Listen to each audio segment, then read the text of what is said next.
Hello বন্ধুরা, জ্ঞানজ্যোতি coaching সেন্টারের পক্ষ থেকে তোমাদের সকলকে জানাই আরও একবার স্বাগত।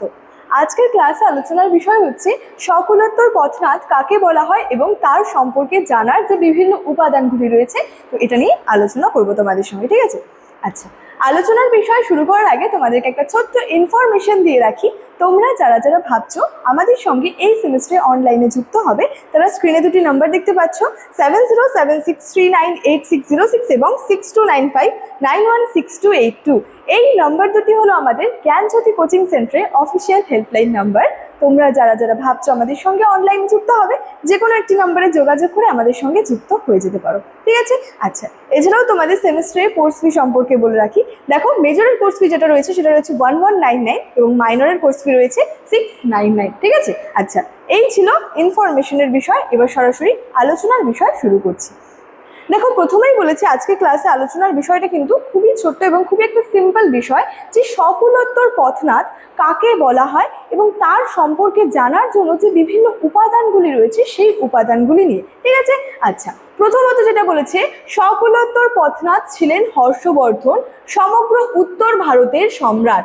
অর্থাৎ সকুলোত্তর পথনাদ কাকে বলা হয়?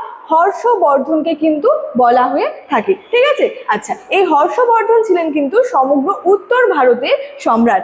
এর সাথে সাথে কি, চালুক্যরাজ দ্বিতীয় পুলকেশী তার চালুক্য লিপিতে হর্ষবর্ধনকে সকুলোত্তর উত্তরা পথনাদ বলে অভিহিত করেছেন। অর্থাৎ এই যে দ্বিতীয় পুলকেশী যে ছিল চালুক্যরাজ, তিনি কিন্তু তার চালুক্য লিপিতে হর্ষবর্ধনকে সকুলোত্তর পথনাদ বলে কিন্তু অভিহিত করেছেন। ঠিক আছে?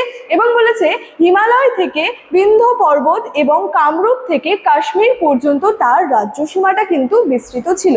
এখানে তার রাজ্যসীমা বলতে কিন্তু হর্ষবর্ধনের রাজ্যসীমার কথা বলা হচ্ছে। তাহলে মূল আলোচনার বিষয়, সকুলোত্তর পথনাদ কাকে বলা হয়? হর্ষবর্ধনকে বলা হয়ে থাকে।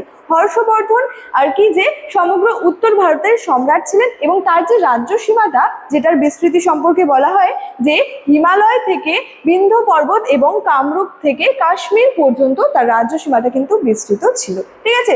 আচ্ছা, পরবর্তী পার্টের টপিকটা যেটা ছিল, তার সম্পর্কে জানার বিভিন্ন উপাদানগুলি কি কি, অর্থাৎ হর্ষবর্ধন সম্পর্কে জানার বিভিন্ন উপাদানগুলি কি কি রয়েছে সেটা নিয়ে।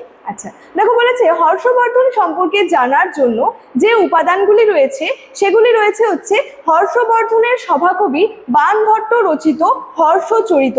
এটা কিন্তু খুবই গুরুত্বপূর্ণ একটা উপাদান হর্ষবর্ধন সম্পর্কে জানার জন্য। ঠিক আছে? তাহলে কি রয়েছে, হর্ষবর্ধনের যে সভাকবি ছিল বাণভট্ট, তার রচিত যে হর্ষচরিত গ্রন্থটি রয়েছে, সেখান থেকে কিন্তু হর্ষবর্ধন সম্পর্কে আমরা বিস্তারিতভাবে কিন্তু জানতে পারি। ঠিক আছে? আচ্ছা, পরবর্তীতে রয়েছে হিউয়েনসাংয়ের রচনা সি ইউ কি। এটা কিন্তু হর্ষবর্ধন সম্পর্কে জানার অপর একটি গুরুত্বপূর্ণ উপাদান। ঠিক আছে? তাহলে প্রথম একটি গুরুত্বপূর্ণ উপাদান ছিল হর্ষচরিত, যেটা রচয়িতা ছিলেন বাণভট্ট। পরবর্তী একটি গুরুত্বপূর্ণ উপাদান হচ্ছে সি ইউ কি, যেটা রচনা করেছিলেন হিউয়েনসাং। ঠিক আছে? আচ্ছা, তারপরে রয়েছে সোনাপথ লিপি, এছাড়াও মধুবনী তাম্রলিপি, বাঁশঘেরা লিপি। তারপরে রয়েছে দেখো যে চালুক্যরাজ দ্বিতীয় পুলকেশীর আইহোল শিলালিপি যেটা রয়েছে, সেখান থেকে কি হচ্ছে, এই হর্ষবর্ধন সম্পর্কে কিন্তু বিস্তারিতভাবে জানা যায়।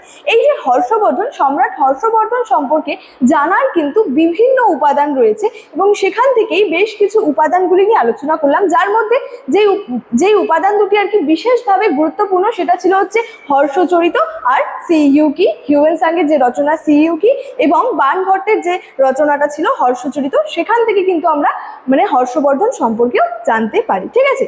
আচ্ছা, তো আজকের ক্লাসে মূল আলোচনার বিষয় কিন্তু এতটাই ছিল। ইনফরমেশন ভিডিওর শুরুতেই আলোচনা করে রেখেছিলাম। চলো, আজকের ক্লাস এতটাই। দেখা হচ্ছে পরবর্তী ক্লাসে। Thank you so much. Thanks for watching.